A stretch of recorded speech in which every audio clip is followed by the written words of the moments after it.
Mystérieux. Ouh là là. Qu'est-ce que c'est? On ne sait pas. Mystère. Bonjour et bienvenue dans un nouvel épisode des Mystères Mystérieux, le podcast où on parle des secrets bien gardés et où on aime bien rigoler. Vous êtes en compagnie de Juliette. Salut. Et de Sandy. Coucou. Et moi-même, Loli. Et aujourd'hui, on va vous parler de 3 nouveaux mystères. Quels sont vos mots-clés aujourd'hui, les filles? Moi, c'est Matrix. Le mien, c'est crâne. Ok. Et moi, mon mot-clé, c'est lumière. Ouh. Alors, je tiens à préciser à nos auditeurs qu'on a oublié de se donner les mots-clés à l'avance et qu'à chaque fois, on serre les fesses en espérant qu'on n'ait pas fait de doublon. Ouais, j'attends le jour où effectivement il y aura un doublon. Ce sera rigolo. Faudrait qu'on se prévoie toute une petite bac chronique au cas où. Ouais, c'est vrai. Alors déjà que la chronique d'hier, moi je l'ai finie à 1h du matin. Après 3 grogs. Oui, autant te dire que la bac chronique... Ouais. Alors, j'avoue, je l'ai fini il y a une demi-heure. Non, mais moi aussi. Ah, mais toi aussi. Ce matin. J'osais pas le dire. Pire élève, mais non. On est tous des pires élèves apparemment. Oui. Est-ce que Loli, tu commencerais pas le bal aujourd'hui? Ouverture de bal. Ouais, carrément. Ça fait longtemps que j'ai pas commencé. En plus, je suis un peu perdue. Oh, je sais plus. Vas-y, rentre dans la lumière. Ouh, voilà, sur scène. Cette transition. Joli jeu de mots. Alors oui, moi je vais vous parler d'un sujet qui parle de lumière, mais peut-être pas là où on l'attend. Je vais vous parler... Les effets mystérieux, toujours J'imagine des trucs à la con. Donc je vais vous parler de sabre laser, non? Tu pourrais. C'est vrai. Non, moi je vous emmène sur l'île de Eileanmore, au nord-ouest de l'Écosse, vers la fin du 19e siècle. Pour vous situer un peu le contexte, en fait, c'est une île qui fait partie des îles Flannan, qui est un archipel qu'on appelle aussi The Seven Hunters, et qui est assez petit parce qu'en fait, la surface totale de ces îles fait seulement 50 hectares. L'île de Eileanmore, elle ne fait que 150 mètres de long, donc c'est vraiment une toute petite île. Et elle est habitée à partir de 1810 par quelques familles, mais il y a un climat marin qui est vraiment très très dur, voire dangereux, parce qu'il y a beaucoup de bateaux qui s'échouaient sur ces côtes. En vrai, en fait, c'est une zone qui est clairement inhabitable, parce qu'en fait, elle est très exposée aux bourrasques de vent dans le nord. Et aussi, on est en Écosse, et le folklore écossais la dépeint vraiment comme une île peuplée de mystères, quoi. Ça a l'air charmant comme endroit pour passer les vacances. Ah ouais, la petite carte postale, je pense qu'il fait froid. Bon, il fait déjà froid à Toulouse, donc ça changera pas. Mais nous, on n'a pas la neige, Juliette, elle a la neige. La chance. Eh oui. Du coup, pour pallier au naufrage régulier des bateaux, la Northern Lighthouse Board, qui est l'organisation de l'aide maritime des côtes de l'Écosse, lance la construction d'un phare en 1895. Et après 4 ans de laborieux travaux, à cause des conditions météo qui sont très dures et la topographie de l'île, le phare est prêt à accueillir ses gardiens. Nous sommes en décembre 1899 et ce sont 4 marins expérimentés à la retraite qui se proposent pour travailler dans ce phare très isolé. James Ducat... Oui, pardon. Dis-moi. C'est pas un phare maudit? Eh ben, si.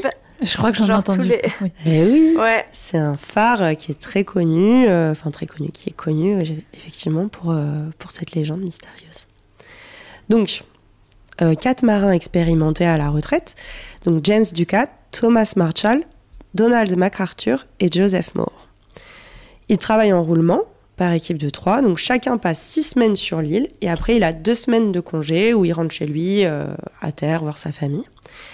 Tous les 15 jours, l'île est ravitaillée par un bateau qui s'appelle l'Hespérus. Et l'Hespérus leur apporte des vivres, leur courrier, et le gars qui était parti en vacances, et il en prend un autre à la place. Donc, on fait un roulement. Donc, ils sont toujours qu'une personne sur l'île? Non, ils sont 4 mecs. Il y en a un dans le phare à chaque fois. Donc, il y en a 3 dans le phare? Il y en a 3 dans le phare, et d'accord. pendant qu'il y en a un qui est en vacances. Et toutes les 2 semaines, ils changent de chum, en fait. Voilà. Donc, 3 mecs dans le phare. Donc, c'est l'histoire de 3 mecs dans un phare.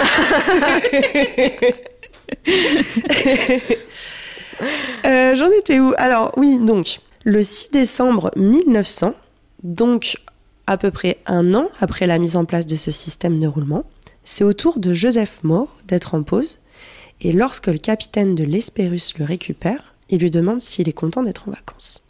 Moore lui répond « oui », puis il tourne le regard vers l'île avant d'ajouter « c'est un peu solitaire parfois ». Ouh, faut que j'arrête avec cette Il faut effectivement dire que la vie sur l'île, c'était un peu pénible, hein, parce que même si les mecs étaient à l'abri du vent dans leur logement, ils avaient quand même pas grand-chose à faire pour s'occuper, à part lire les mêmes bouquins, jouer aux échecs et attendre que le temps passe, et subir beaucoup de tempêtes. Hein. Je vous le disais au début, c'est une terre un peu sujette aux caprices de la météo. Et Moore, donc le dernier qui est parti en vacances, avait remarqué que les 4 hommes se parlaient de moins en moins et chacun faisait un peu les trucs dans son coin. Les boudés. Ouais, ambiance pas terrible, quoi.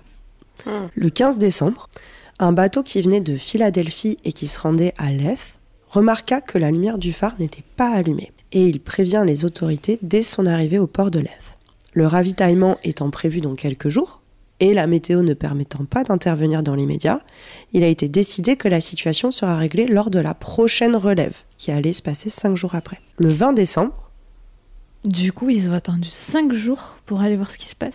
Oui, parce qu'on ne pouvait pas partir en mer, apparemment. Il y avait la tempête. Oui, les conditions météo étaient trop difficiles. Et ils se sont dit, de toute façon, il y a un bateau qui va être apprêté dans 5 jours, donc on attend 5 jours. Du coup, est-ce que le phare était bien utile ? Non. Sandra, le principe d'un phare, c'est de faire de la lumière. S'il n'y a plus de lumière... Non, ce que je veux dire, c'est que tu peux te permettre 5 jours sans phare. Est-ce qu'il servait à quelque chose ? Après, si c'était la tempête, de toute manière, il n'y avait pas forcément beaucoup de bateaux en mer, j'imagine. Oui, c'est vrai. Ouais. Et peut-être que le message a été transmis quand même, de dire aux personnes qui empruntaient le chemin d'habitude, là, il n'y a pas de lumière, faites gaffe. Je pense qu'il y a moyen, parce que si je me trompe pas, il y avait déjà des possibilités de télégramme à l'époque. D'accord. Alors peut-être pas outre-marine, je sais pas. Mais oui, 5 jours sans lumière. Mais je sens que de ton côté, tu hésites. Oui. Mais c'est une vraie histoire. Pourquoi j'hésite ? Tu m'as perdu. Tu chipotes sur 5 jours sans lumière. Ah oui. D'accord. C'est une vraie histoire. Donc, le 20 décembre, il était temps de retourner au phare pour Moore, qui était en vacances. Mais une nouvelle tempête éclata peu de temps après que le bateau ait quitté le port, et ce n'est que plusieurs jours après, le 26 décembre, que le navire a pu s'approcher des côtes de l'île d'Ellanmore. Donc ils ont passé 6 jours en mer à être barbouillés dans tous les sens. À leur arrivée, l'équipage de l'Hespérus et le gardien de relève ont constaté que le mât, donc situé sur la terre, n'avait pas de drapeau. Qu'aucune des boîtes de provisions habituelles n'avait été laissée sur le débarcadère pour le réapprovisionnement et qu'aucun câble d'amarrage n'avait été préparé. Et plus inquiétant encore, aucun des gardiens du phare n'était là pour les accueillir à terre. Le gardien de l'Hespérus tente alors de communiquer avec les gardiens en utilisant sa corne de brume, donc c'est genre le klaxon d'un bateau, on va dire, et en tirant une fusée éclairante. Mais aucune réponse. Où sont-ils ? Il se sent mangé. Une petite embarcation fut préparée et Moore fut transporté jusqu'au phare par 2 hommes. Il irait cependant seul vérifier ce qui se passe sur l'île. Dans un télégramme envoyé quelques jours plus tard, il décrit « J'ai couru jusqu'au phare et, une fois devant la grille, je l'ai trouvé fermée. Je me suis dirigé vers la porte principale et je l'ai trouvée également fermée. Seule la porte de la cuisine était ouverte. Dans le salon, les cendres de la cheminée étaient froides. Je suis montée dans les chambres et j'ai trouvé les lits vides, comme s'ils les avaient laissés tôt le matin. Je n'ai pas pris le temps de chercher plus loin. J'ai naturellement compris que quelque chose de grave était arrivé. » Alors, que s'est-il passé dans ce phare maudit ? Je fais une petite pause ici dans mon histoire, parce que je voulais partager avec vous plusieurs autres descriptions de cette situation que j'ai trouvées alternativement dans des livres ou dans des blogs ou des sites internet. Vous savez que je vérifie tout le temps mes sources, dans la mesure du possible. Mais plusieurs autres descriptions, toujours du même mec ? Oui, alors pas des citations du télégramme qui aurait été envoyé par l'Hespérus, ouais. Mais des descriptions de la situation qui sortent un peu de nulle part, quoi. Ah oui, sans source. Sans source, voilà. Ok. Et je suis un peu tombée dedans en me disant « Waouh, c'est super mystérieux !» Et en fait, c'est des choses qui sont un petit peu édulcorées pour du clickbait ou de la sensation, quoi. Mais bon, je vous les raconte, hein, des fois que l'histoire vous intéresse, comme ça vous saurez un peu démêler le vrai du faux. Je dis pas que la description que je viens de vous livrer, c'est la meilleure ou la plus vraie, mais pour moi, c'est la plus sourcée parce que le télégramme que je vous ai cité est archivé et consultable au Museum of Scottish Lighthouse. Ok. Donc c'est un papier historique. Mais c'est, on en discutait quand tu fais des recherches de chroniques, ça peut arriver que des fois, tu as des détails les détails des histoires mystérieuses, ils sortent de absolument nulle part. Ouais, Oui, c'est ça. oui. Des petites choses comme ça qui sont rajoutées au fur et à mesure, puis repris, et puis au final, ça ressemble pas du tout. Et la même c'est histoire. ça. Oui, la même histoire est reprise partout, mais aucune source. Ouais. Je comprends. Voici donc une autre description de la situation que j'ai trouvée en ligne et qui est bien plus effrayante. Une fois devant la grille, il s'arrêta quelques instants, semblant hésiter. Déjà, on remarque le ton romancé. Hein. Puis, il tenta d'appeler ses camarades et comme personne ne lui répondait, il se précipita dans les escaliers. Dans la salle principale, l'horloge s'était arrêtée, les cendres de la cheminée étaient froides et une chaise gisait sur le sol, comme si quelqu'un l'avait renversée en se levant précipitamment. Dans la cuisine, un repas à demi consommé, composé de moutons et de pommes de terre salées, trônait encore sur la table. Et dans un coin de la pièce, un canari famélique, enfermé dans une cage, semblait l'interroger du regard. Oh, Donc là, on parlait des détails ajoutés. On est sur du gros level de détails. Le pauvre. c'est un peu too much. C'est un peu too much, voilà. Moi, j'ai de la compassion pour cette chaise. Non, mais jusqu'au repas, tu sais, ils disent ce qui a été mangé et tout. Donc en réalité, aucune source de canari famélique ou de repas sur la table, mais d'autres détails plus utiles à notre enquête sur ce mystère. Les lampes à pétrole étaient prêtes à être allumées, et sur les 3 tenues de gardien, comprenant un ciré et une paire de bottes par personne, 2 seulement étaient manquantes. Ça, ce sont des faits qui sont archivés, qui sont réels. Une enquête est ouverte. À première vue, les gardiens seraient tout simplement partis. Mais où et pourquoi ? Ils avaient un bateau à disposition. Ou alors ils ont quitté le phare parce qu'ils en pouvaient plus. Et voilà. Ou ils se sont disputés et ils ont été emportés par la tempête, quoi. Il y a plein de théories. C'est pour ça qu'aujourd'hui, ça reste... On va en parler des théories, mais ça reste une histoire inexpliquée. Quoi, et voilà, pourquoi ils sont partis, où ça, et pourquoi un des gardiens serait parti sans sa tenue.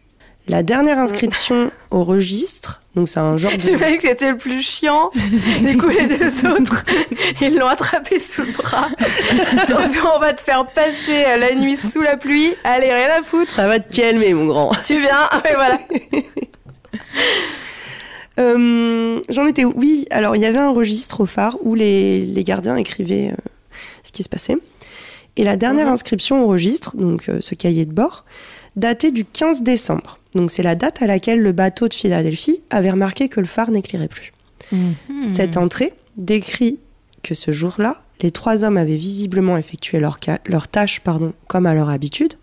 L'huile et les mèches des lampes avaient été préparées, puis la nuit était venue, et d'une manière inexplicable, personne n'est monté allumer la lumière du phare, alors que tout avait été préparé. Des recherches plus poussées font un état des lieux de l'île assez inquiétant. Ils ont constaté que tout était intact au niveau du débarcadère Est, mais le débarcadère Ouest semble avoir subi une très forte tempête. Une boîte à 33 mètres au-dessus du niveau de la mer avait été brisée, son contenu éparpillé, les balustrades en fer étaient pliées, la voie ferrée qui avait servi à l'acheminement des matériaux lors de la construction du phare avait été arrachée et un rocher pesant plus d'1 tonne avait été déplacé. Au sommet de la falaise, à plus de 60 mètres au niveau de la mer, le gazon avait été arraché jusqu'à 10 mètres. Ah oui, donc ils auraient pu être emportés par Grosse vague. Okay. Et ça, encore une fois, ce sont des faits qui ont été attestés. C'est noté, c'est lors de l'enquête, ce sont des faits réels. Oui, c'est le truc plus plausible quand même. C'est vrai que c'est pas déconnant, il suffit qu'ils aient pas trop réfléchi, qu'ils soient allés voir l'ampleur des dégâts et puis ciao. Alors on va y venir, mais moi ça me turlupine. Ça te turlupine. Parce que c'est quand même, on le disait, des anciens marins, vétérans, et là on est au mois de décembre, la nuit. Donc est-ce que, avec autant d'expérience, tu te barres en pleine nuit dans la tempête? Tout dépend du contexte psychologique, s'ils étaient tous à bout, enfin... Ouais, c'est ça en fait. On ne sait pas du tout. Aucun corps n'a été retrouvé. Et cette histoire a alimenté pendant très très longtemps un genre de fascination dans les journaux écossais de l'époque. Donc, comme ce qu'on disait, on a pu lire qu'ils avaient été emportés par une vague, mais également qu'ils avaient été emportés par un serpent de mer. Pardon. Bah oui, c'est courant, les serpents. C'est un cousin à Nessie. Son petit pote. Qu'ils s'étaient échappés en bateau, c'est ce que vous disiez tout à l'heure, pour commencer une nouvelle vie ailleurs. Donc un bateau serait venu les récupérer et il serait parti. Ciao Bella. Voilà. Qu'ils avaient été enlevés par des espions étrangers ou des extraterrestres, selon les journaux. Ou bien qu'ils avaient été tués par le fantôme des 7 chasseurs à bord de son bateau rempli de fantômes. Alors c'est qui le fantôme des 7 chasseurs? En fait, ça s'appelle ce groupement, cet archipel d'îles, les îles Flannan, on l'appelle aussi l'île des 7 chasseurs. C'est folklore écossais, voilà, où il y aurait un chum à bord d'un bateau. Est-ce que c'est lui aussi un cousin du Hollandais volant? Je pense. Ouais, non, mais c'est vrai. Ils sont peut-être inspirés de cette légende. Ouais, c'est possible parce que c'est une légende effectivement qui est. Enfin, cette histoire a inspiré pas mal de trucs de pop culture. Les locaux, eux, pensaient que l'île était hantée parce que c'était un lieu où les païens avant brûlaient leurs morts. Il y aurait eu des traces d'esprits dessus. Elle était loin de la côte? Non, je crois que la côte la plus proche, c'était 36 km. Ah oui, donc tu pouvais effectivement y aller à la nage? Non. À marée basse.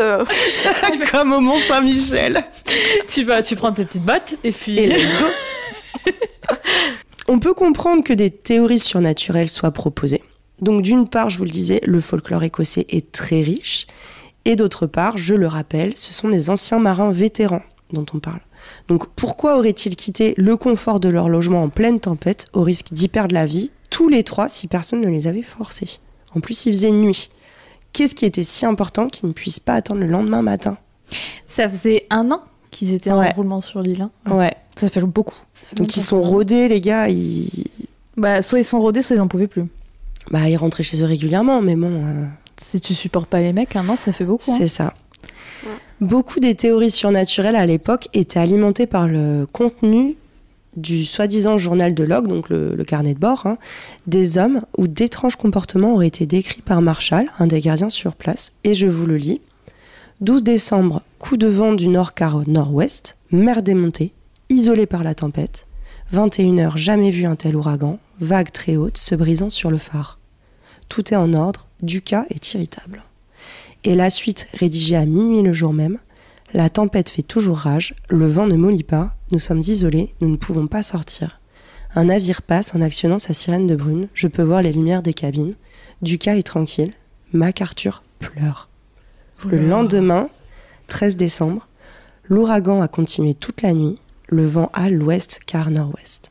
Dukas est tranquille, MacArthur prie.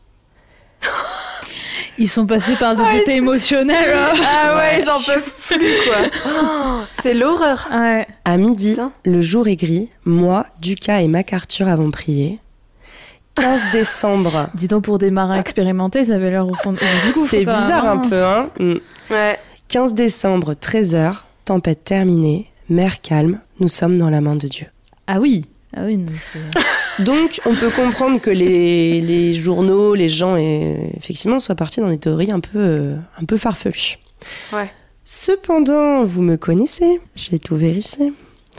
Ces entrées n'ont jamais été sourcées. Ah.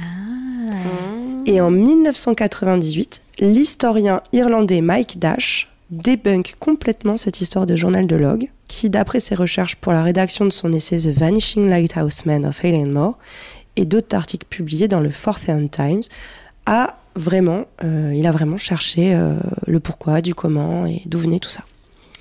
Mike Dash, comme je vous le disais, donc c'est un historien irlandais qui est écrivain et chercheur, et c'est quelqu'un qui a apprécié pour la qualité de ses recherches.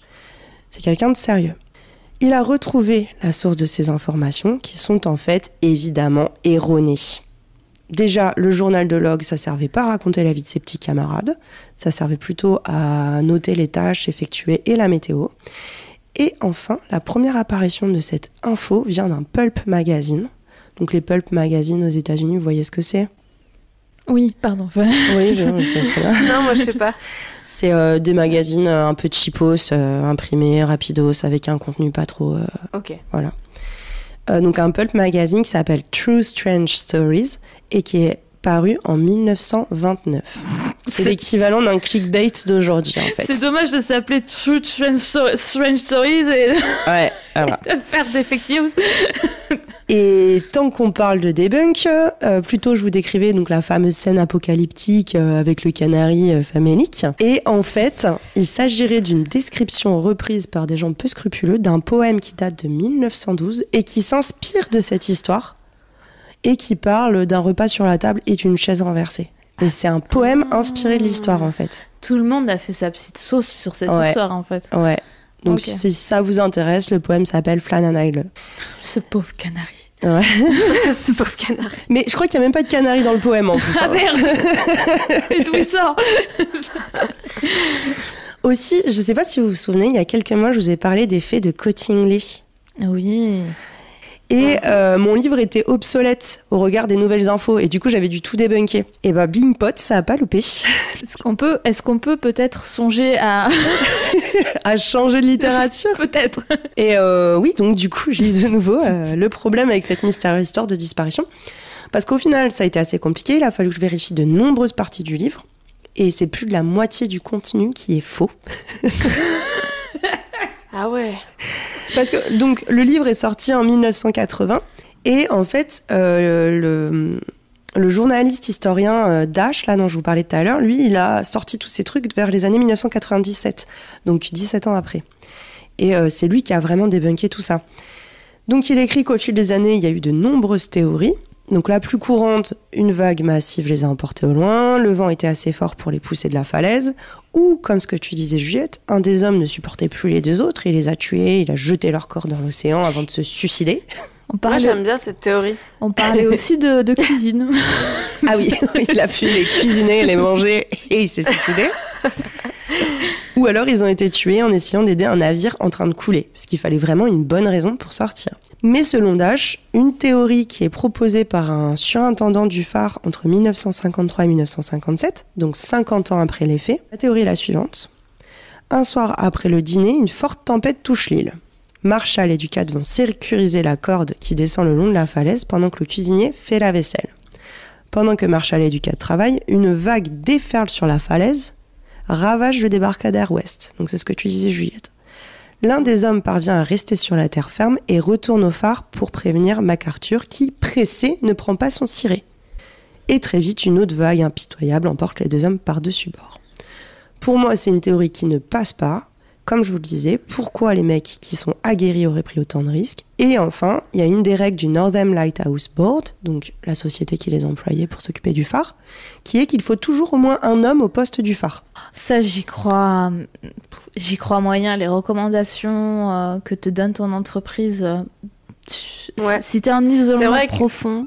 Oui, c'est ça. Et si tu vois, je sais pas, tes compatriotes qui sont... Tu vois, qui ont vraiment un souci, tu peux vraiment, sur le coup de l'émotion, oublier les règles et... Oui, franchement, ça m'étonnerait pas qu'ils s'aient dit, bon, attends, qu'ils respectent pas ça. C'est vrai. Au bout d'un an, ils en avaient marre, sûrement. Oui, aussi. Du coup, voilà, aujourd'hui, il n'y a toujours pas d'explication à cette mystérieuse disparition. Le phare est un monument classé au Royaume-Uni et plus personne ne vit sur l'île car il a été automatisé en 1971. C'est une histoire qui est devenue un classique des mystères inexpliqués. On la retrouve dans pas mal de facettes de la pop culture. Il y a eu un épisode de Doctor Who dans les années 70, je crois, qui a été consacré. Ça a inspiré un opéra aussi. Le groupe Genesis a fait une chanson dessus. Ah, Phil Collins, on n'en parle pas assez. Ah oui. Et il y a un film qui s'appelle The Vanishing, que je n'ai pas vu, qui est sorti en 2018 et qui recrée l'histoire de ces trois malheureux gardiens de phare sur grand écran. Moi, je suis encore sur Genesis qui a écrit une chanson là-dessus. But I can't drown.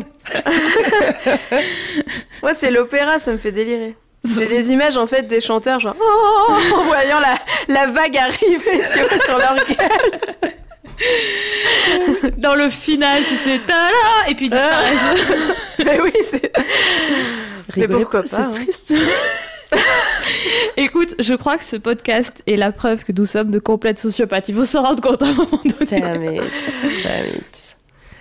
Ok. Ah, tu vois, je pensais que c'était une histoire de phare où en fait tous les gardiens avaient été retrouvés morts les uns après les autres ou disparition inexpliquée. Alors, il y a d'autres phares hantés. Hein. Oui. C'est comme non, mais je veux dire, c'est comme les maisons hantées ou les châteaux. Il y a d'autres, effectivement, histoires de phares. Et peut-être qu'il y a, comme tu dis, un autre phare où tous sont décédés à tour de rôle. Voilà, c'est tout pour moi. Et je propose qu'on enchaîne sur la chronique de Sandra. Coucou. Ok, Tu Sandra. étais là depuis le début, Sandra. On t'a vu. C'est moi. Alors, je vais vous parler aujourd'hui de l'affaire Erin Valenti. Est-ce que ça vous dit quelque chose ? Pas du tout. Non, pas du tout. Alors, Erin Valenti était la PDG de Tinker Ventures, une entreprise spécialisée dans la création d'applications et plateformes en ligne qui emploie plus de 120 personnes. En octobre 2019, Erin disparut lors d'un déplacement professionnel en Californie. Après avoir passé des coups de téléphone étranges à son mari et ses parents, témoignant d'un comportement erratique et incohérent. Elle fut retrouvée 5 jours plus tard à l'arrière de sa voiture de location, morte des suites d'un épisode maniaque intense, d'après la police. Et en fait, l'affaire prit de l'ampleur à cause des derniers mots prononcés par Erin à sa mère. Tout ceci est un jeu, c'est une expérience, nous sommes dans la matrice. Ah, j'en ai entendu parler. Oui. Le regard de Juliette. Je découvre l'horreur de notre monde. Bon, alors, qui était Erin Valenti ? C'était une femme d'affaires de 33 ans au succès retentissant. Après des études en finance et business international, elle a pu travailler pour différentes entreprises d'investissement, dont une où elle était à la tête d'une équipe de plus de 250 personnes, et une autre où elle était en charge d'un capital d'investissement de plusieurs milliards de dollars. On a affaire à une turbo-capitaliste. Ok. Elle savait gérer la pression et elle était connue comme une femme d'affaires au caractère bien trempé. Elle était extrêmement sociable et entourée d'amis et d'après son entourage ne prenait aucune substance. Fin septembre 2019, elle prévoit un voyage d'affaires de plusieurs jours pour assister à un séminaire en Californie. Elle décide d'en profiter pour aller voir des amis dans la région de Los Angeles et San Francisco, comme en témoigne son dernier post Facebook qui dit « Je serai bientôt de passage à San Francisco et LA, qui est dans le secteur. » La nuit de sa disparition, le 7 octobre, après un dîner avec des amis, Erin commença à passer des coups de téléphone étranges à ses parents et son mari. D'abord, elle explique qu'elle n'arrive pas à trouver sa voiture alors qu'elle avait garé à côté. Puis ensuite, elle la retrouve, puis elle constate qu'elle a plus d'essence alors qu'elle pense avoir fait le plein il n'y a pas longtemps. Et du coup, elle annonce à sa mère au téléphone qu'elle pense pas pouvoir attendre son vol retour, et puis après elle enchaîne les coups de téléphone entre ses parents et son mari, et elle parle de plus en plus vite avec un discours de plus en plus incohérent. Elle était bourrée ? Pas vraiment bourrée, mais ça fait penser... en fait, ça fait penser à quelqu'un qui est en perdu. Du coup, un épisode maniaque. C'est-à-dire, oui, d'accord, ouais. On sent qu'elle a perdu en fait, plus la soirée avance, plus elle perd complètement les pédales et ne sait plus où elle est, un discours incohérent. Et du coup, ses proches, inquiets pour sa sécurité, ont appelé la police pour qu'elle lui porte secours. Il y a même un agent de police qui a fini par l'avoir au téléphone et qui a constaté son comportement complètement fou, complètement erratique plutôt. Et du coup, dans l'espoir de la retrouver, il a effectué une patrouille dans le secteur où elle était supposée être, mais ne l'a jamais trouvée. Mais elle sortait d'un dîner entre amis, sa voiture était garée à côté. Pourquoi Elle a fini par la trouver, mais du coup, ça... Mais pourquoi ses amis qui sont juste à côté, ils ont pas... Alors ça, j'ai pas réussi à trouver des détails sur le fameux dîner. Et c'est pareil, suivant les sources que j'ai pu trouver, le dîner entre amis... Ah, c'est pas sûr qu'elle sortait un dîner entre amis. Oui, ça, j'ai pas pu trouver de source qui confirmait le dîner entre amis, parce que moi aussi, ça me paraît bizarre. Ouais, parce que tu sors de chez des potes, t'as un problème, t'appelles tes potes, quoi. Oui, voilà, et puis même si elle avait déjà... Parce que quand elle a cherché sa voiture, à mon avis, elle devait déjà un petit peu délirer. Du coup, durant le repas, elle devait être bizarre et incohérente. Donc, si elle était avec des amis, ils auraient dû s'en apercevoir. Après, il faut noter que dans la journée avant sa disparition, elle a aussi appelé sa mère et apparemment son comportement était normal à ce moment-là. Elle était contente de revenir, elle expliquait ses projets pour la semaine qui arrivait.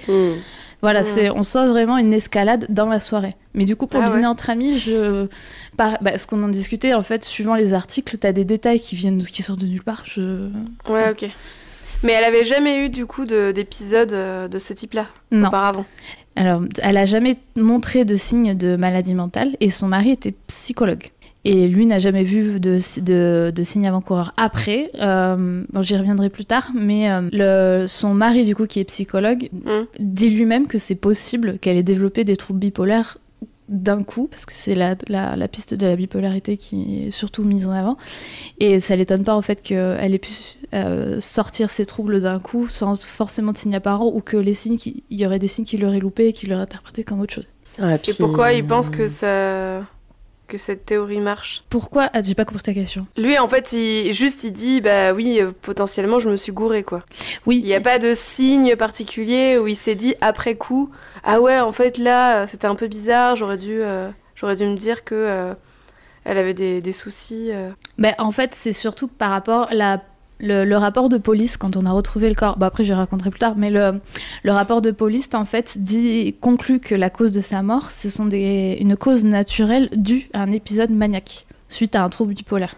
Sauf que c'est super flou, parce qu'ils disent pas exactement la cause naturelle, ce que c'est. Bah Ils disent oui, juste, parce elle que est morte. C'est pas naturel, du coup, un épisode maniaque, tu te blesses ou tu te self-harm, quoi. Bah, Tu fais pas une crise cardiaque naturellement d'un épisode maniaque, quoi. Moi, c'est ce qui m'interroge le plus sur En plus, c'est le rapport officiel de l'autopsie officielle qui dit qu'elle est morte d'un épisode maniaque, mais tu ne meurs pas, effectivement. Tu crois pas que tu peux... Ça serait comme mourir de peur, en fait. Ah. Tu te montes tellement la tête que ton cœur, il s'emballe. Et comme ça dure longtemps, ton cœur, il lâche parce que... C'est vrai, je sais pas si on parce peut que tu mourir peux pas, de peur. Bah, du coup, tu meurs d'une crise cardiaque. Du coup, ce serait naturel. Oui. Ouais, du coup, c'est naturel. Ça peut. On manque de détails, en fait, dans les... J'ai cherché les fameux détails de ce rapport de police et ils ont jamais donné aucun détail. Juste, Ça date de quelle année? 2019. Oui, donc c'est récent, c'est quelqu'un d'influent, de connu, et pourtant tout est flou autour. Ah oui, c'est... Ouais. Donc le mystère, il est là, ouais. Oui, donc... il y a un truc. Du coup, je pense plutôt à la matrice. La théorie de la matrice directe. Et en fait, du coup, alors pour revenir à la suite de l'histoire, après les appels téléphoniques du 7 octobre, où elle lâche à sa mère que nous sommes dans une simulation, nous sommes dans la matrice, personne n'a jamais plus entendu parler de Erin. Elle a effectivement loupé son vol retour vers Salt Lake City et fut absente 3 jours plus tard à une cérémonie pour laquelle elle était invitée pour recevoir un prix d'excellence dans le digital. La famille d'Erin supplia la police de commencer les recherches, leur donnant tous les détails possibles pour faciliter la procédure. Cependant, comme Erin était majeure, la police doit respecter un délai de plusieurs jours avant de commencer officiellement les recherches. Il y avait, et là aussi j'ai un peu du mal à comprendre parce que il y a un agent de police qui l'a eu au téléphone et qui constate qu'elle était en danger. Oui, c'est ça qui est bizarre. Mais officiellement, et même quand la police a commencé les recherches, son dossier fut classé comme personne volontairement disparue. Ah, ok. Ah ouais. Oui, en fait, aux États-Unis, chacun a le droit de disparaître volontairement plusieurs jours, et il y a un délai de plusieurs jours avant que... Oh, c'est bien ça. Ouais. Donc, par contre, de leur côté, la famille d'Erin a commencé une recherche intensive. Ils ont créé une page Facebook qui rassemble des personnes volontaires pour retrouver la jeune femme. 5 jours plus tard, un local découvre la voiture de location d'Erin dans un quartier résidentiel, non loin du dernier endroit où elle a été vue. Son corps était à l'arrière, sans trace de violence ni suicide, et l'autopsie indiquera qu'elle était en bonne condition physique. 5 jours plus tard? 5 jours plus tard. Et la police, ils ont rien trouvé? Et personne dans le quartier résidentiel où ils ont trouvé la voiture n'a vu quoi que ce soit. C'est bizarre aussi. C'est super chelou. C'est dingue. Ils ont interviewé quelqu'un qui était dans le quartier résidentiel. Ils ont dit, mais on comprend pas comment on n'a pas pu voir qu'il y avait une nana morte dans une voiture dans notre quartier, en fait. Oui, parce qu'en plus, dans les quartiers, si tu vois une voiture qui est pas garée là habituellement, généralement, ça énerve les gens. Moi aussi. Je trouve ça super chelou et ça fait partie aussi des points un peu intrigants de l'affaire. Et à partir de là, ce sont tout ce qu'on sait officiellement de cette histoire. À partir de là, quoi? J'ai pas compris ce que tu as dit. Là, tous les détails que j'ai dit, c'est tout ce qu'on sait officiellement. Ah, qu'on sait. Donc, qu'est-ce qui s'est passé? Forcément, devant le caractère nébuleux de toute cette histoire, il y a toutes les théories les plus fumeuses qui sont nées dessus. La première théorie est qu'elle serait morte effectivement d'un épisode maniaque. C'est en tout cas ce qui est indiqué dans le rapport de police. Donc, comme je disais, elle a montré jamais aucun signe précurseur de maladie mentale et ne prenait, d'après ses proches, aucune substance. Mais c'est possible en fait que les troubles bipolaires se manifestent autour de la trentaine et même, comme je vous disais, même le mari pense que c'est plausible, effectivement. Et c'est pas lié à la prise? Non, du coup, il n'y avait pas de traces. Il n'y avait pas de traces du tout de drogue ou d'alcool dans... Alors, dans l'autopsie, pardon. L'autopsie dit qu'il n'y avait aucune trace de substance, mais ils font des tests pour les drogues les plus connues. Donc pas les fameuses drogues synthétiques. C'est ça, mais possible. D'accord. C'est possible qu'elle ait... je me dis, les troubles bipolaires, t'as forcément quand même un événement qui fait que ça arrive pas comme ça d'un coup, aussi violemment en plus. Je me dis, soit elle a vécu un épisode de stress intense, tu vois, ou un truc émotionnel qui l'a fait chuter, ou alors c'est la prise d'un produit. Du coup, tu me fais passer à la deuxième théorie, qui dit qu'elle aurait été droguée. Et en fait, certains pensent que la solution se trouve dans le séminaire qu'elle a suivi quelques jours avant, et ce pour lequel elle faisait ce déplacement à la base. En fait, elle était inscrite à un programme de 3 jours appelé Create Powerful. Et le descriptif des 3 jours de formation est on ne peut plus shady. J'ai lu le descriptif de la page de formation, qui est en fait une formation sur 3 jours qui coûte quand même $6,000. Et le paragraphe de présentation, je vous l'ai traduit en français. Create Powerful est une formation intense et immersive créée pour des personnes qui se dédient à une évolution personnelle et professionnelle, qui veulent devenir de puissants leaders d'eux-mêmes et des autres et expérimenter leur relation aux autres d'une manière puissante. Create Powerful est un point clé. C'est le moment où des hommes et des femmes accomplis découvrent les limites perçues de leur succès et les blocages psychologiques qui les retiennent. Et en fait, c'est le genre de formation où tu ne sais pas ce qui se passe. C'est-à-dire qu'il y a beaucoup, sur la page de descriptif de la formation, tu as beaucoup de gens, tu les vois en fait pleurer sur scène, où ils disent « Ah, cette formation a changé ma vie », mais tu ne sais pas ce qu'ils font pendant ces 3 jours. Et aussi, c'est dans un environnement clos. C'est-à-dire que dans les détails techniques en fait, de la formation, ils disent... que déjà, ils sélectionnent les candidats qui participent, que dans le prix, tout est compris, c'est-à-dire que tu as obligation d'aller à l'hôtel et de rester les 3 jours, et tu es vraiment dans un vase clos, avec aucune connexion du monde extérieur. Ils ont tous pris des grosses doses d'ayahuasca, là. C'est ça. Et en fait, cette formation fait énormément écho au LGAT, dit Large Group Awareness Training, qui se traduit en français par Grand Groupe d'entraînement à la conscience. Ce sont en fait des organismes qui offrent des stages de développement personnel de plusieurs jours. Le problème, c'est les techniques utilisées pendant ces stages, qui vont du yoga ou l'auto-hypnose jusqu'au rétrocontrôle biologique ou programmation neurolinguistique. Il y a même un groupe, j'ai même lu des descriptifs en fait de ce genre d'organisme, où ils proposent sur 8 heures, où en fait on te détruit moralement. C'est-à-dire que pendant 8 heures, on va t'agresser, on va te harceler pour en fait supposément détruire ton ego. Ensuite procéder à une On va te remplir la tête d'autres choses. Non, on te fait faire une renaissance. Ouais. Mais c'est ça la reprogrammation justement. Ouais. Oui. Mais du coup, on te vide et après on te remplit avec un fil conducteur qui arrange, je pense, les gens. Oui. C'est la manipulation, de toute façon. C'est ça.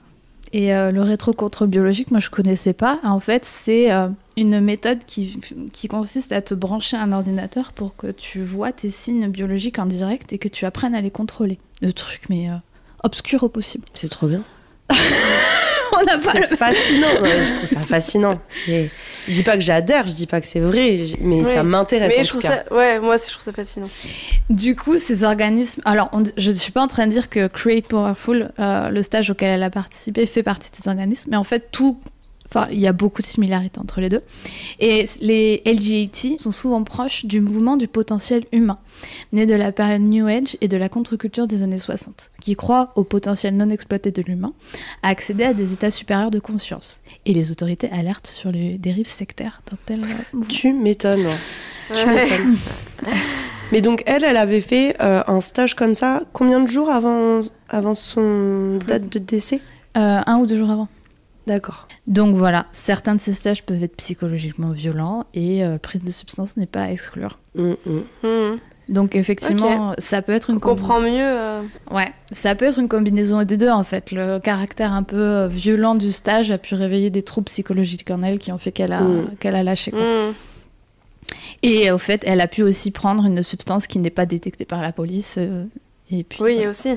Mais c'est vrai qu'en plus, si tu décris quelqu'un, tu vois, hyper battant, hyper powerful et tout, et il suffit que durant le stage, ils la mettent à mal, ils la détruisent, Oui. ils lui révèlent sa sensibilité, tu vois, toutes ses failles, ça peut totalement la détruire en fait. Détruire qui elle est en tant qu'adulte et... Ben, honnêtement, je te dis, j'ai essayé de chercher un peu ce stage qui est derrière et tout, mais ça fait un peu peur parce que c'est extrêmement vague, tu vois.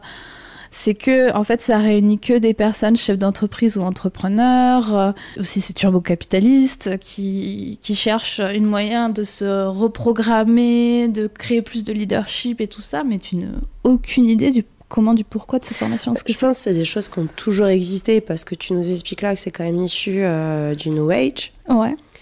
Mais qu'effectivement, et ça on en a déjà parlé, depuis le Covid, les gens s'orientent vraiment vers des trucs comme ça, des dérives sectaires, quoi. On est avant, on est en 2019. C'est pas en 2019 le Covid ? C'est en 2020, ça commence. Ouais, 2020. Ah, autant pour moi. Après, Create Powerful continue à donner des stages régulièrement aussi. Ok. Ah, les gens... Enfin, de toute façon, on le voit sur les réseaux, mais c'est un truc qui m'a toujours gonflé, vraiment, ce truc de la recherche, du bien-être, du machin, des lavages de cerveau. Bah, en France, y a le CHUM, là, hyper controversé, qui dit qu'il peut soigner ton cancer, en bouffant des fruits et des légumes. Thierry Casanova. Je connais pas celui-là. Non, moi non plus, je le connais pas. Ça vous parle pas ? J'en connais d'autres, mais pas celui-là. Oui, non, moi aussi. Voilà, il faut soigner tes cancers, tes maladies en bouffant des fruits, des légumes crus, des jus de fruits et en méditant et tout ira mieux. Et lui, pour le coup, c'est soi-disant le contraire. C'est-à-dire, il faut s'opposer au capitalisme pour guérir. Sauf que ce mec, il a quand même entraîné beaucoup de personnes dans une détresse après coup, ou des personnes qui ont arrêté de prendre leur traitement pour des maladies très graves. Et je crois qu'il est condamné aujourd'hui pour ça. Ok. Des praticiens... Enfin, ouais. Ça m'énerve parce que c'est profiter de la crédulité et de la faiblesse, comme tu dis, des gens.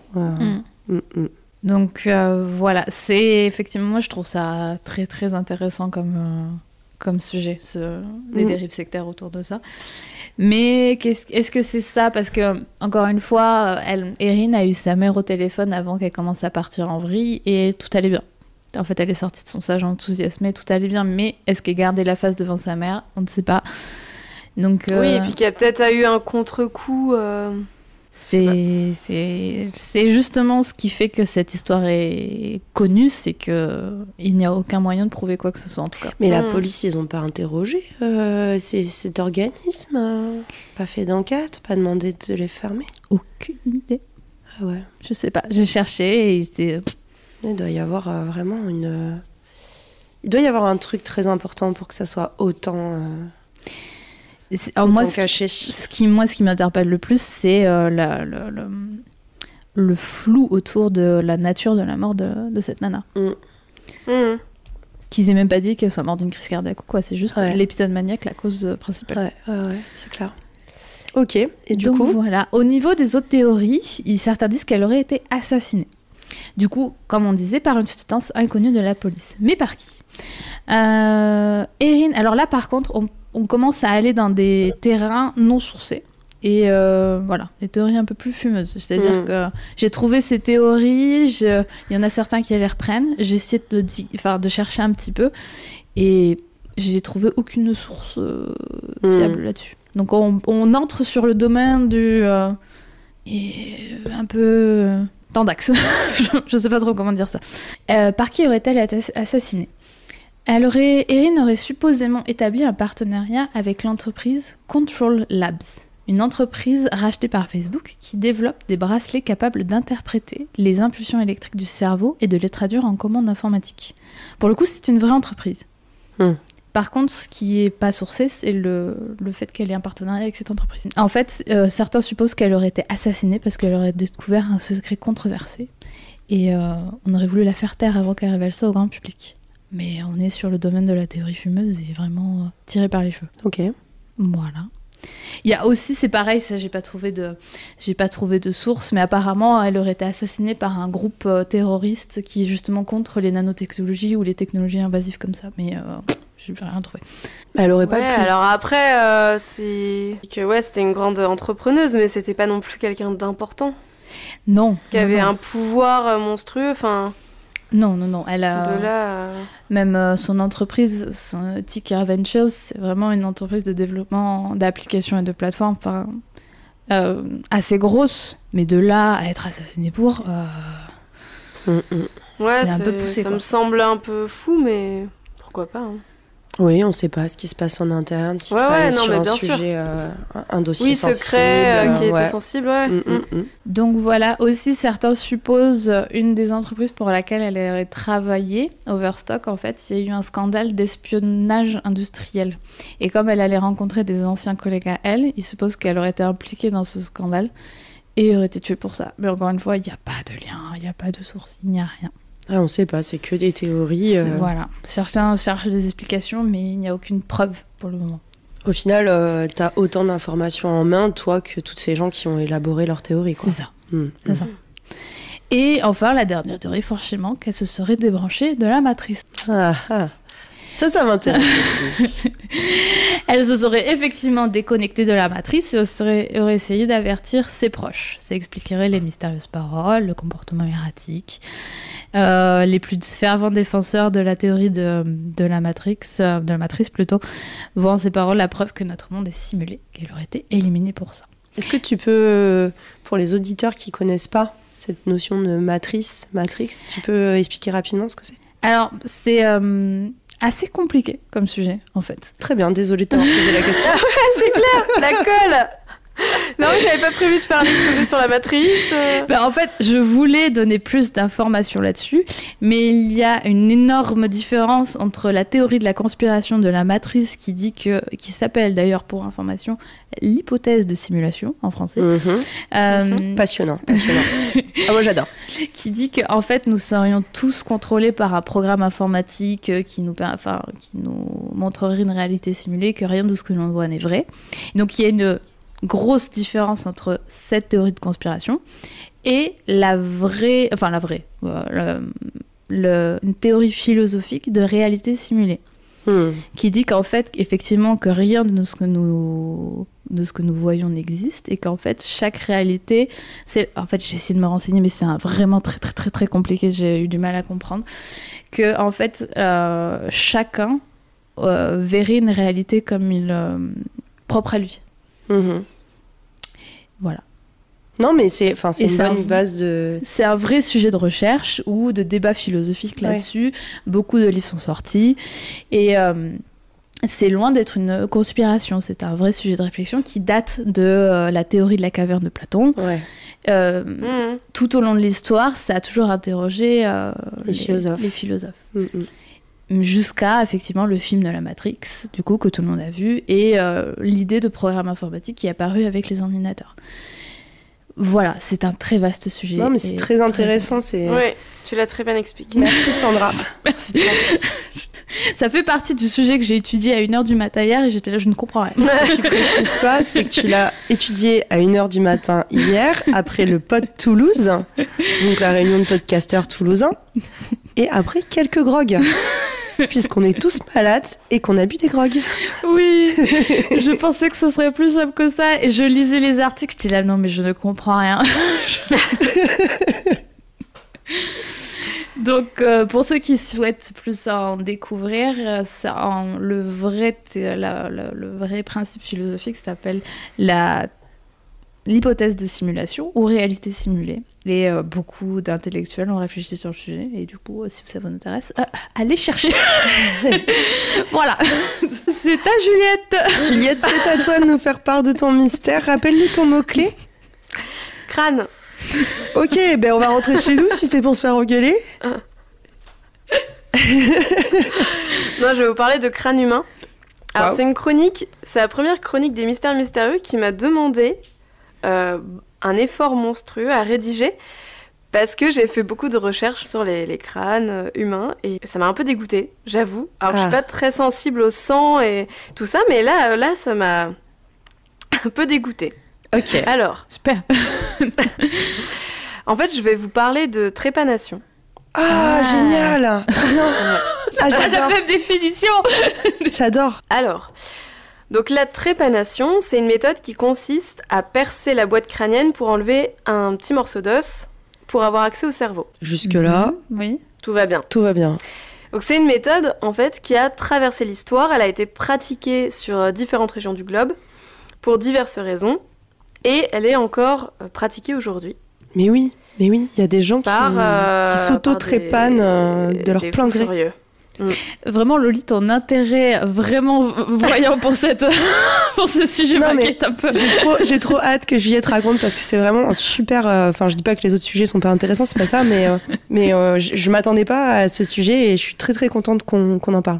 Alors, les plus vieux crânes troués ont été découverts par des archéologues dans le 19e siècle. Et les plus anciens en fait datent du néolithique, donc entre 5800 et 2500 ans avant notre ère. Sachant qu'il y en a certains qui dateraient de la période d'avant, du mésolithique. Mais rien n'est sûr, il y a des contestations, donc on va partir du néolithique. Ok. Comme ça, on est sûr. Donc le premier crâne préhistorique trépané est trouvé en 1843 à Crozon, et sur la pointe du Finistère, par le préhistorien Paul du Châtelier.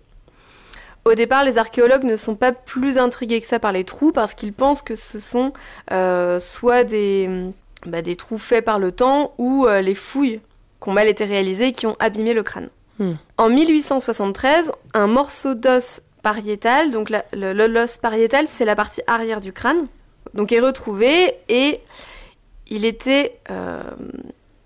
cet os pariétal avait probablement servi comme amulette et retrouvé dans un dolmen en Lozère par le docteur Prunière, qui est le premier à publier des travaux là sur la trépanation préhistorique et utiliser le terme précis, ce terme va être étudié et réemployé par un autre archéologue, Paul Broca, qui va... Donc à partir de ce moment-là, on va vraiment parler de cette pratique de trépanation. T'as dit 1870 ?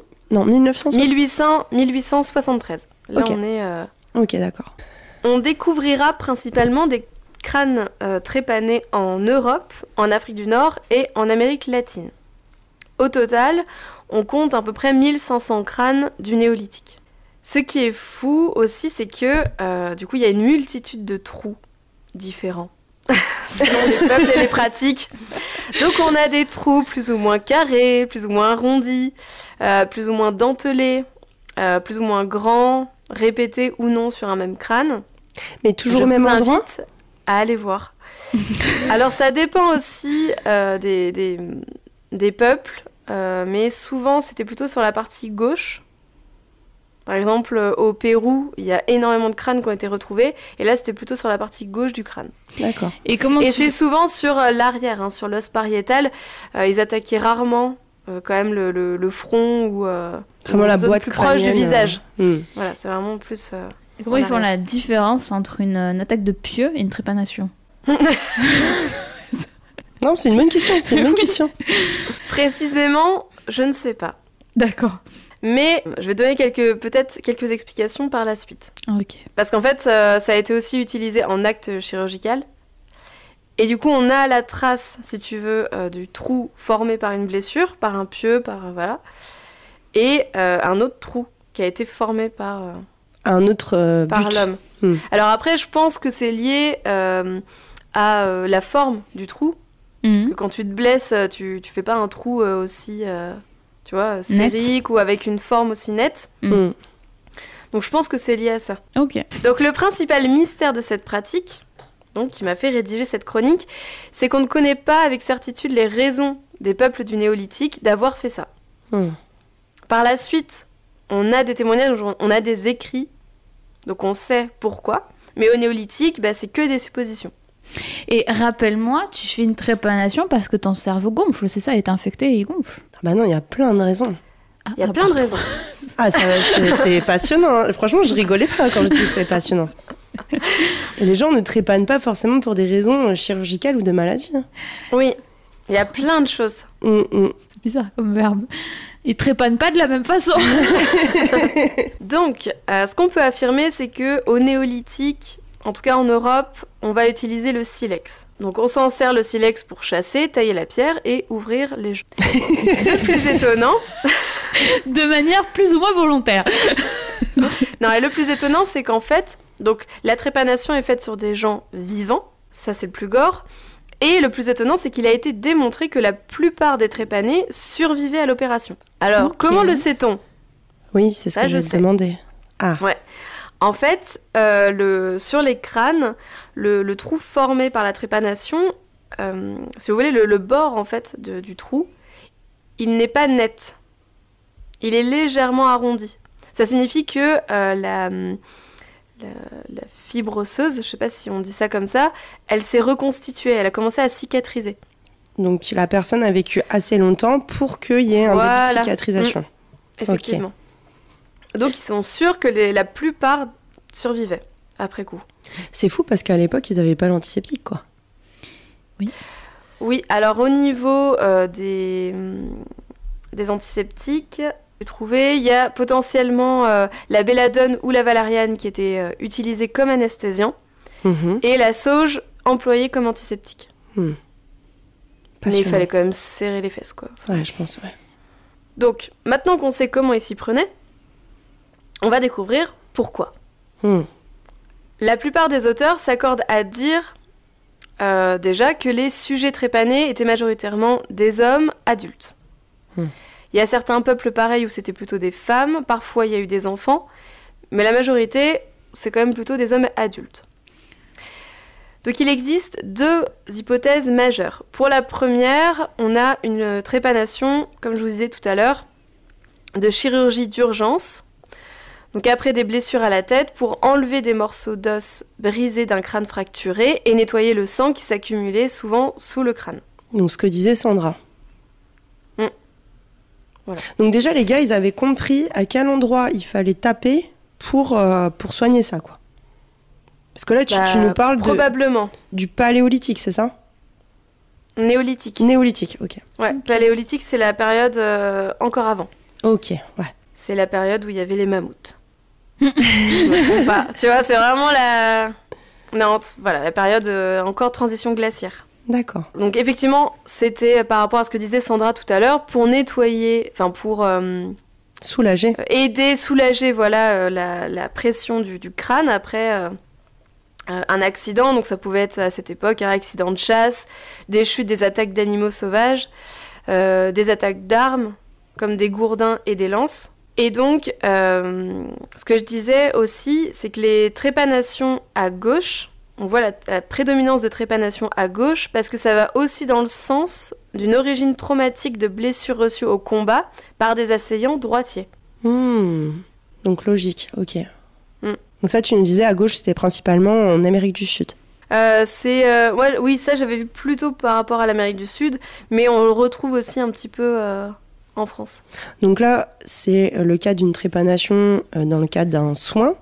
Mais est-ce que déjà à l'époque, il y avait des trépanations dans un autre cadre? Oui aussi. C'est-à-dire C'est pas à moi d'en parler. Hein, Je comprenais pas ta question. Alors, c'est pour ça. juste pour finir par rapport au côté chirurgical, il faut aussi se dire que on a retrouvé des crânes de bovins, notamment en Vendée, Ah, voilà, Mhm.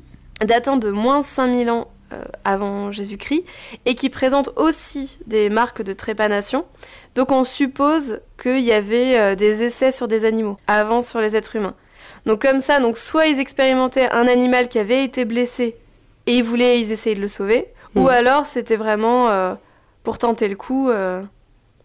c'est passionnant, c'est passionnant. Ok.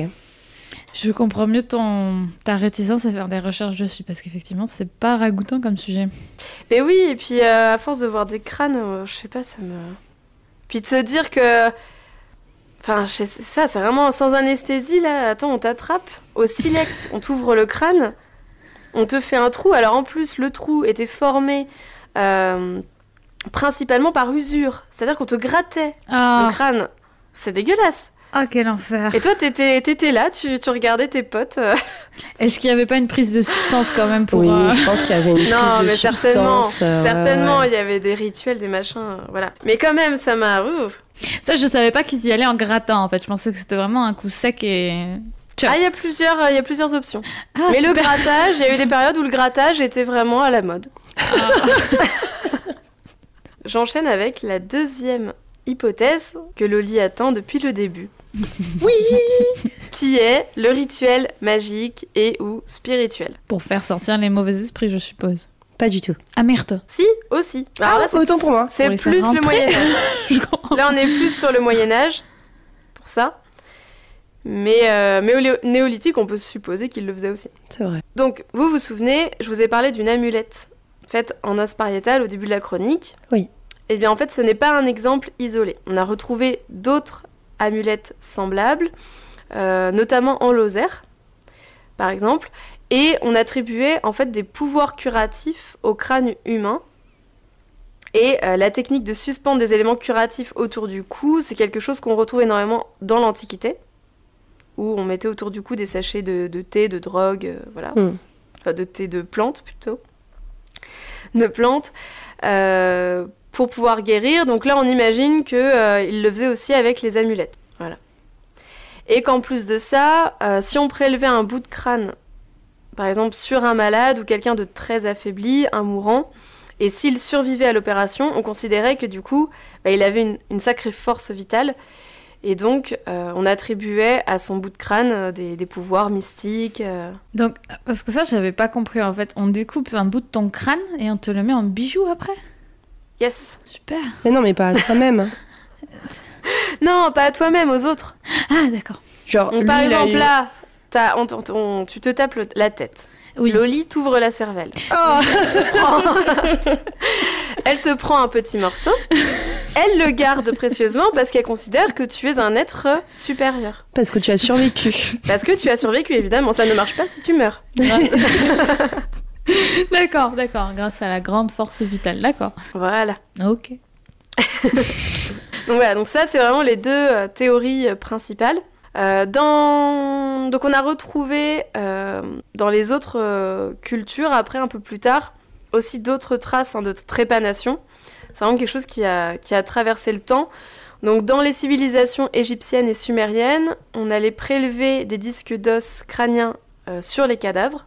Au Tibet et en Chine, on a plusieurs cas de trépanation rituelle qui ont également été relevés. Donc là, c'était plutôt pour ouvrir le troisième œil. Ah, c'est ça qui est... Je trouve ça passionnant. Et on t'ouvrait Voilà. vraiment le troisième œil ou c'était derrière le crâne aussi? Mais qu'est-ce que tu dis? Désolée, mais elle écoute rien. On t'ouvrait le troisième œil ou c'était derrière le crâne? Alors déjà, Sandra, il faut que tu nous dises où est ton troisième œil pour qu'on te l'ouvre. J'allais demander, est-ce que tu sais la position exacte? Non, je veux dire, est-ce qu'on... supposément où est le troisième œil sur le front, est-ce que c'était là? Ou... Non. Non, c'était d'autres endroits. D'accord. Derrière le crâne, plutôt. C'était toujours derrière le crâne, en fait, pour plein de raisons que Juliette va sûrement nous expliquer. Et ça t'ouvre un troisième œil qui est invisible, en fait. qui est- D'accord. Oui, t'as D'accord. un accès supérieur quand même à l'au-delà, mais c'est pas en plein milieu du front. En fait, tu meurs sinon. c'est vraiment pour limiter les dégâts. En fait, c'était pas con. Enfin, ils ont dû essayer, certainement, sur le front, sur le visage ou je sais pas où, et ils ont dû voir que ça ne marchait pas. Donc, bon, de fil en aiguille, ils se sont dit, on perd son pied derrière. Voilà, tout simplement. D'accord. Donc, voilà, ça se faisait aussi un petit peu en Asie, mais on a beaucoup moins de crânes. Donc, c'était vraiment des rituels très, très limités. Donc, par la suite, la trépanation, là, on est sûr, c'est devenu plutôt un acte médical. Durant l'Antiquité, par exemple, on a retrouvé des écrits d'Hippocrate qui, lui, le donne en pratique utile pour diminuer la pression du cerveau en cas de traumatisme crânien. Donc, ce que les hommes préhistoriques faisaient déjà. Voilà. Donc, par exemple, je cite Hippocrate. Bel Et gosse. beaucoup d'en- Et beaucoup... Attends, je vais pas y arriver. Et beaucoup d'entre eux, donc en parlant des personnes blessées, nécessitent un trépan. Mais vous ne devez pas appliquer le trépan sur les sutures elles-mêmes, mais sur l'os adjacent. Voilà. Super. Bon, en fait, c'est la phrase la moins affreuse que j'ai retenue. Il y a vraiment des détails sordides après. Je vous mettrai l'article en lien. Ah, on le lira avec grand plaisir. C'est incroyable. T'as l'air d'avoir passé un bon moment en tout cas. Ah, il y a vraiment eu des moments où je me suis dit, non mais je vais arrêter, j'en peux plus. Et Loli qui vit sa meilleure vie. Vous la voyez pas, mais elle est toute contente en mode. Moi aussi, j'ai un trou dans la tête. Non, j'ai pas de trou dans la tête. Non, mais c'est vrai que c'est un sujet qui, il y a quelques années, m'avait vraiment très, très intéressée et j'avais fait pas mal de recherches. Effectivement, c'est assez dégoûtant et tout, mais en fait, je crois que j'ai passé tellement de temps à rechercher là-dessus et ça m'a tellement passionnée d'un point de vue chamanisme, psycho, etc., que j'ai passé la notion de dégoût physique et je m'étais plus concentrée sur la notion... Elle est sur un autre niveau de conscience, Loli, sur ce sujet. Mais j'avais pas connaissance des recherches préhistoriques, etc. dessus. Donc vraiment, je suis contente de parfaire mes connaissances là-dessus. Je trouve ça vraiment très, très intéressant. D'accord. Merci, Juliette. Donc ensuite, dans l'histoire, on a aussi des écrits plutôt au Moyen-Âge, où là, c'était pour traiter les maladies neurologiques, psychiatriques, traitement des crises d'épilepsie, par exemple, ou alors pour, comme on disait tout à l'heure, pour chasser le malin. Le Bon, malin. c'était certainement des gens qui étaient, Ouais, qui était malades psychotique. psychologiquement. Voilà. Et le diable. Là, ça te parle. Oui. Là, on est bien. Oui. Dans certaines civilisations précolombiennes, donc là on retourne au Pérou, il semble aussi que la trépanation ait été associée aux déformations crâniennes,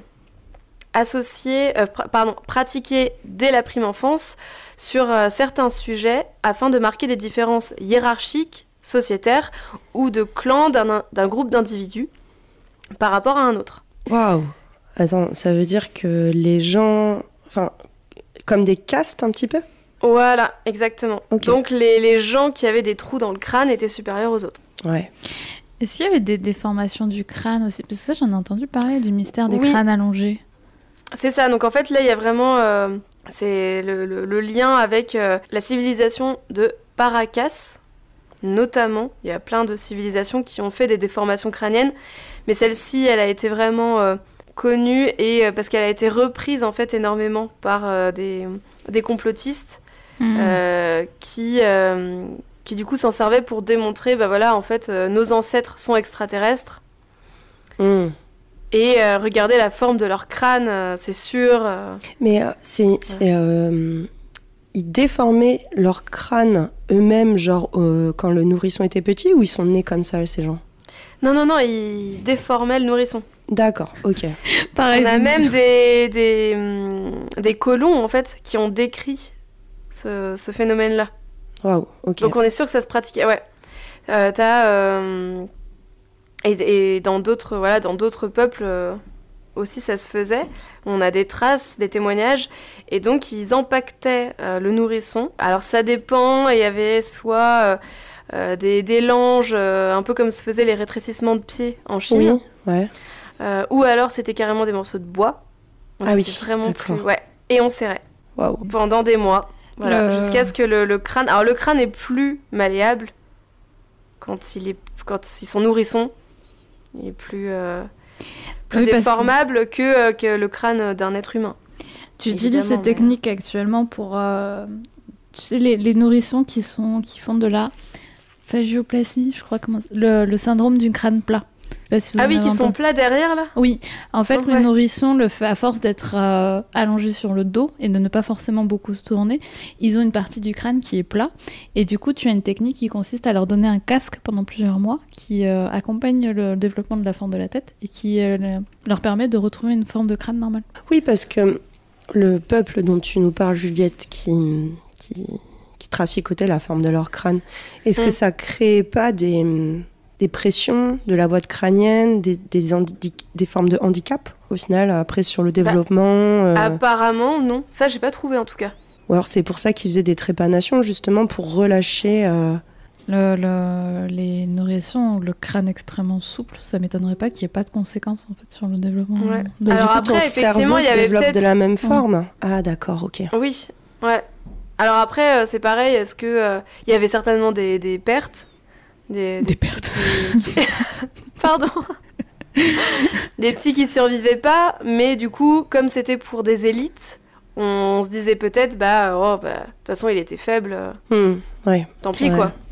Pour avoir vu par contre des photos des crânes allongés, c'est vrai que c'était fait jusqu'à vraiment un degré très prononcé quand même. Hein. Ouais, je vous invite vraiment à aller voir les photos donc, des crânes de Paracas. C'est vraiment fou. T'as l'impression que c'est des aliens, quoi, les mecs. C'était très, très étrange. Je comprends les complotistes qui disaient que effectivement c'était la preuve d'une civilisation alien sur la Terre. Et en fait, apparemment, il y a vu... Alors, je l'ai pas vu, cette photo. J'ai lu une description d'une enfant, en fait, qui avait ce crâne allongé. Et du coup, t'as vraiment un squelette très chétif, tout petit, avec un énorme crâne. Et du coup, ça a été pareil, relayé en image de, un squelette d'extraterrestre. Quelle horreur. Ok. Voilà, donc de nos jours, sans transition, la trépanation est utilisée pour procéder à l'ablation de tumeurs et dans le cas des hématomes, pour permettre au sang d'être évacué et d'éviter une compression mortelle du cerveau. On en revient un petit peu à ce qui se faisait... ce qui était fait de base. Elle a été aussi pratiquée par des gens complètement perchés dans les années 70. Oui, ces fameuses je les adore. Alors, il y a eu un fameux Bart Hughes, je pense que ça se prononce comme ça. C'est un homme qui a été recalé à l'examen de médecine de l'université d'Amsterdam et puis qui développa ensuite l'idée qu'il fallait permettre d'évacuer le sang en excès dans le cerveau pour améliorer ses capacités mentales. Je pense que le mec était tellement vexé qu'il s'est dit « Je vais trouver un moyen de réussir mon examen ». Et donc il réalisa sur lui-même une trépanation en 1965 face à un miroir à l'aide d'une perceuse électrique. Il existe des photos. Super. Voilà. Ouais, puis ce qu'il dit... Et j'ai même vu des liens pour aller vers une vidéo, je n'ai pas cliqué. Voilà, je ne sais pas si ça existe vraiment. Ce qu'il dit sur améliorer tes capacités intellectuelles, c'est ni vrai ni faux, puisque ça se pratiquait déjà pour éveiller ce fameux troisième œil. Où en fait, ça te touche une partie du cerveau qui te permet d'avoir une vision différente du quotidien, quoi. Oui. Non, mais bien sûr. Et du coup, il y a d'autres personnes après qui se sont pareil inspirées de son œuvre. Joey Mellen, notamment, qui a écrit un livre, pareil, dans les années 70. Donc là, c'était un anglais. Et là, c'était du coup un livre qui validait la pratique, qui disait que c'était génial et qu'on pouvait du coup se défoncer H24 grâce à ça. Et atteindre un autre niveau de conscience. Ouais. Ouais. Réjouissant. Voilà. Donc aujourd'hui, la pratique est totalement illégale en Europe. Je crois que c'est illégal... même dans un cadre médical ? Non. Alors non, dans le cadre médical, du coup, s'il y a besoin d'accéder au cerveau, on te coupe une partie. Voilà. C'est dans le cadre récréatif, on va dire que c'est interdit. Voilà, c'est ça. Parce qu'aux États-Unis, il y a encore des gens... j'avais vu un témoignage qui datait d'il y a moins de 10 ans.